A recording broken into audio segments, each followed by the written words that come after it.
This is the Khmer Times News. My name is Paolo Bonini, and these are your headlines. But before we start, in case you missed last week's explanation, allow me to enlighten you again. You may notice I am a little bit puffy. No, not that kind of puffy. Thank goodness. I am puffy of face, and this is due to me having a nasal operation so I may breathe more easily at night. But this happened. Oh dear, blood got into my eyes and cheeks and I have facial swelling. But have no fear, it shall pass. So now you know, let's get on with your headlines. Assistant Governor busted for huge corruption. A man is kidnapped and he is left in the motorway. And a young girl is not kidnapped. But man, does she smell fantastic. First, though, to a headline story, and it was a major takedown of a very senior official who thought he was above the law. The headline said it all. It read, Assistant Governor and accomplices arrested in $400,000 corruption bust. Now, that is one huge amount of dirty money associated with one very high-profile official, and it very clearly states that this guy may be extremely crooked. But who is he? Well, it does not get much more senior, as it was Mr. Tith Vuti, who was the Deputy Governor of Kompong Spu Province, who has been arrested by the Anti-Corruption Unit in connection with defrauding an investor out of a whopping $400,000. The charges relate to a litany of skullduggery, including abuse of power of his office, forging letters, forgery of public documents, as well as forgery of private documents. And all these fraudulent documents were to get the foreign investor to part with nearly $500,000 in cash as an initial payment of an $800,000 deal. And in return, the businessman would receive a lucrative mining license. But that mining license failed to materialize. The court has been supplied with damning evidence, not only audio recordings, but also 2 payment receipts, one for $230,000 and another for $160,000. So how was this con pulled off? Well, the investor had been supplied with a map of 103 square kilometers of rock mining area in Palim province, but it was a legitimate map that the governor had scrubbed the real owner's name and falsified all documents relating to that mine. But it gets worse, as this was not the first time the governor had pulled this heist, as it was discovered another foreign investor had been bought out of a full $800,000 with the exact same con. When questioned, the governor denied anything to do with this shady deal. That was until his thumbprint was identified on the business documents. He then denied even knowing the investor. That was until the audio recording surfaced of him talking to the investor. Then he denied accepting bribes. That was until the cash receipts were also supplied. Very few cases are this cut and dry. Now, the once mighty governor seems to have run out of excuses and run out of places to hide his illegal property dealings. On this week's Crime Desk, a police chief is pulled in for serious corruption allegations. A man is kidnapped from Phnom Penh International Airport, and an update on the girl who was murdered, but still she refused to remain silent.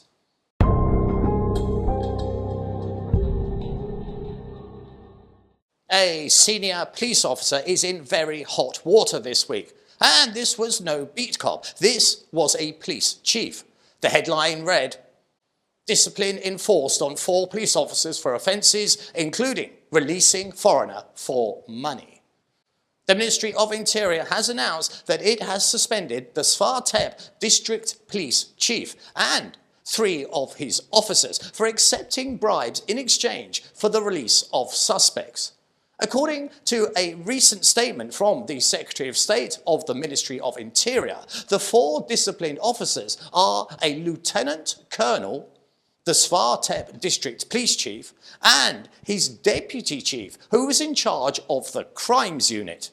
as well as a captain who was deputy chief of the immigration unit. The disciplinary action followed an investigation after a complaint from 24 police officers under Lieutenant Colonel Sarin's command. The officers accused the 4 officers of corruption and requested their removal. An investigation was launched, and it was found that Lieutenant Colonel Sarin had in fact been involved in corruption practices, including selling evidence from traffic accident crimes, such as a Toyota Camry and a homemade tractor. Also for accepting a $5,000 bribe in exchange for releasing a foreign man from his custody. Also, he demanded cash from his subordinates in exchange for promotions. So, quite a few charges there. But what was the final straw that got 24 police officers to contact the Prime Minister directly? Well, quite unbelievably, the arrogance of this Lieutenant Colonel seems to have known no bounds, as he forced his subordinates to each pay $400 for a room to work in the new district police station.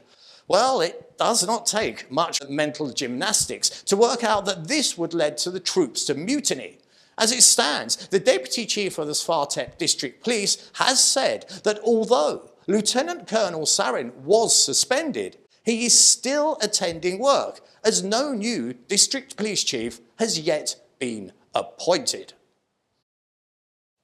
Now, this next story lit up the internet when footage was released to social media of a man who escaped from kidnappers. Incredibly, he managed to jump from a moving vehicle, and it was all caught on tape. Have a look at this.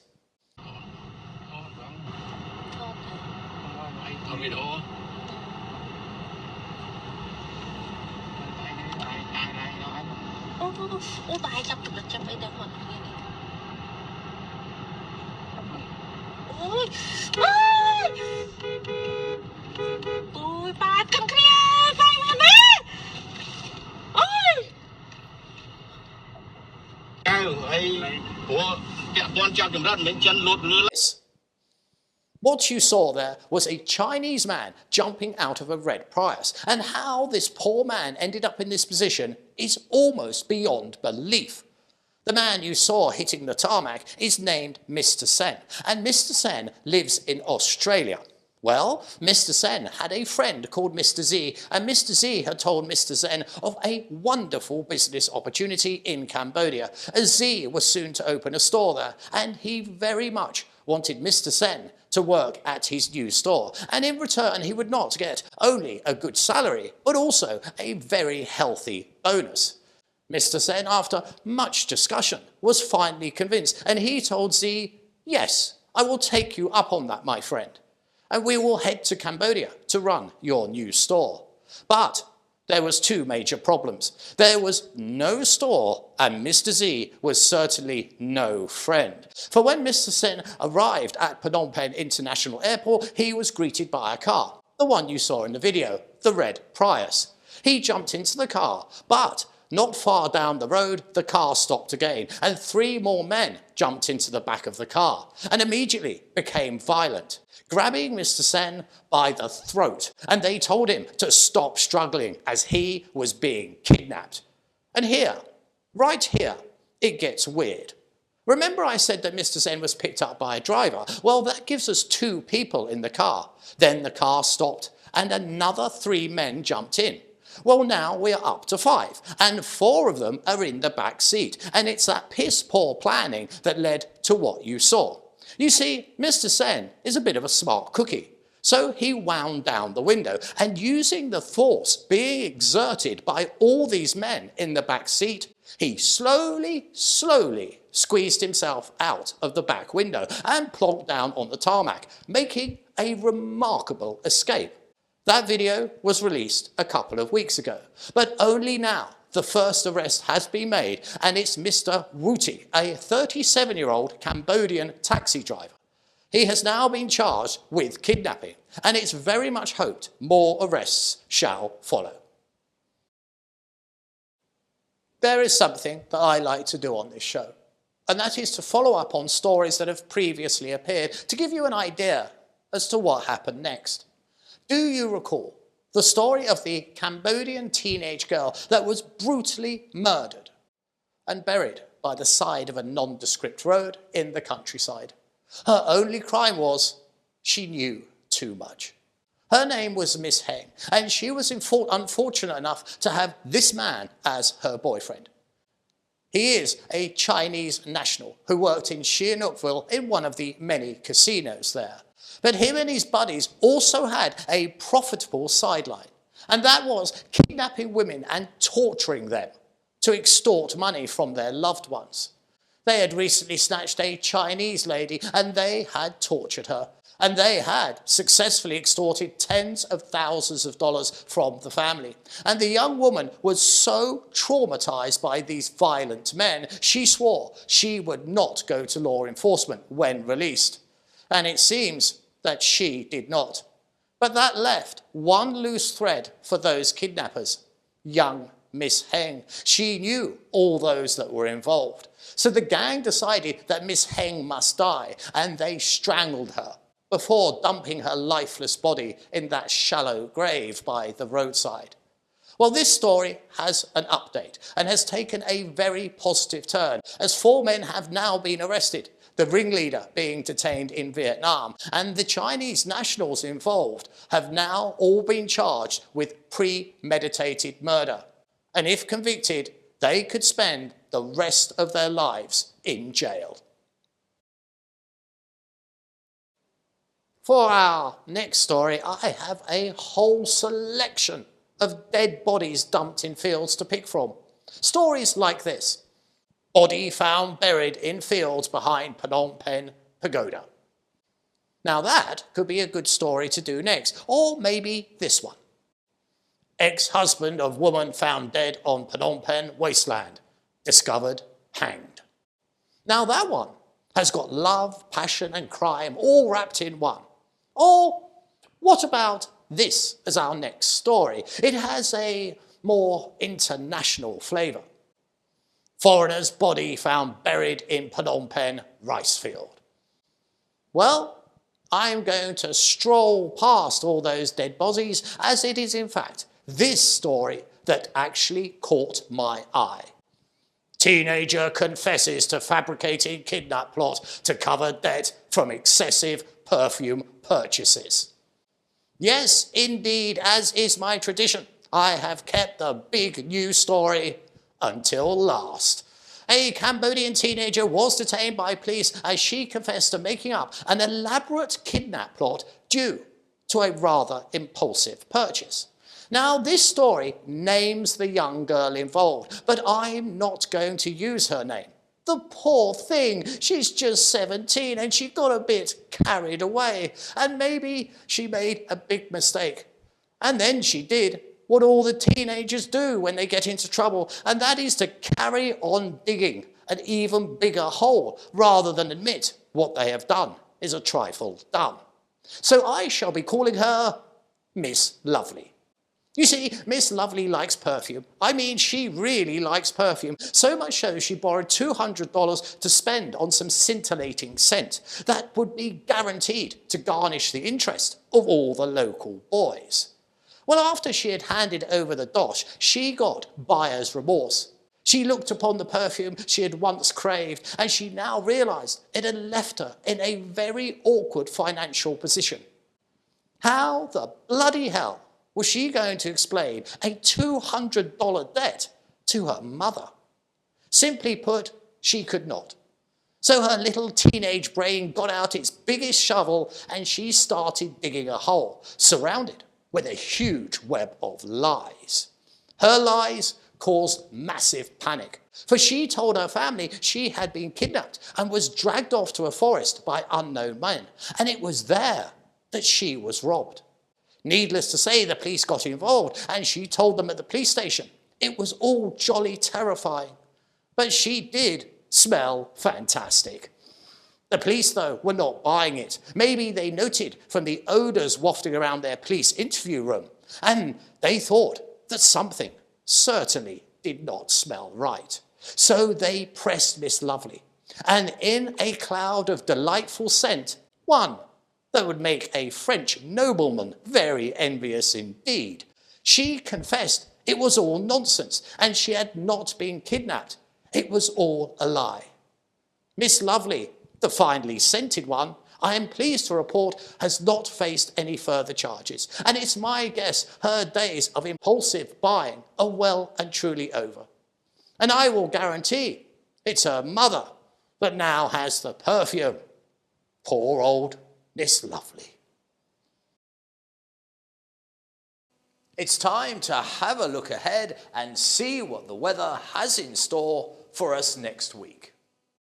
And here we are at the weather, but let us go to our image of the week just to make the old weather a bit more interesting. And look, it's me. And this is incredible. This is absolutely incredible. Someone sent me some fan art they've made for me all the way from America. And I think it's absolutely wonderful. It's been done with AI. But my goodness, isn't that flattering? Do you know what's weird as well? So far, I've had 2 songs written about me, both of them along the theme of being Mr. B.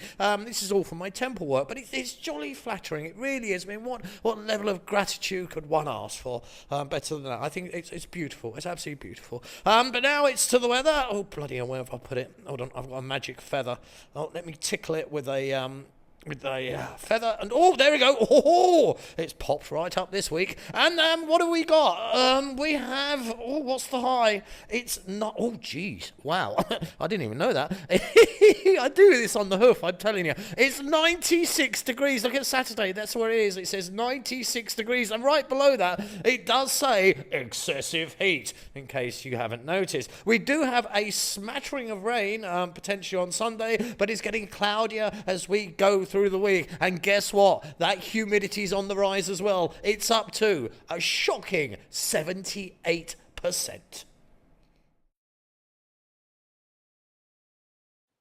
This has been the Khmer Times News. Please do subscribe and comment and stay up to date with all the breaking news by following us on both Facebook and Telegram.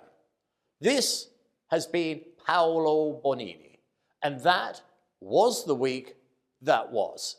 I'll see you next weekend for your weekly roundup.